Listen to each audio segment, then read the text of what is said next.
We're here with Barbara Enright. Barbara, you've been inducted into the Poker Hall of Fame, and you have one of the most enviable poker tournament records in history. What's the first thing you do when you first take a seat in a tournament?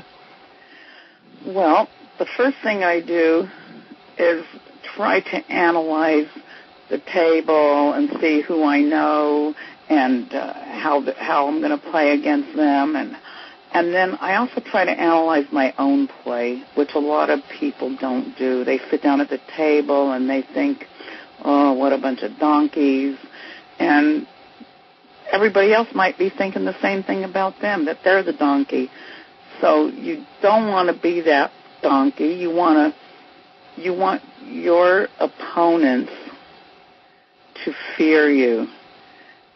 And to do that, you can't let them run over you. You have to run over them.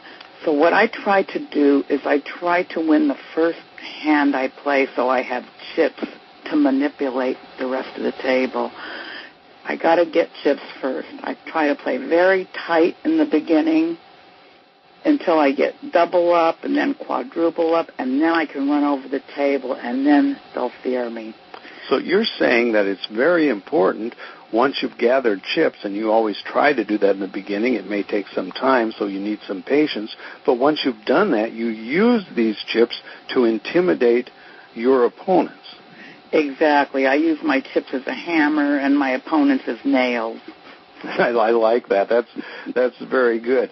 But you're saying when you first sit down, Barbara, what you do is you look around you, and maybe you've seen some of these players play before, and those ones, then you have an idea how they play, and otherwise you're going to study them. And you say it's not a good idea to just look at all your opponents as donkeys because perhaps they're dangerous.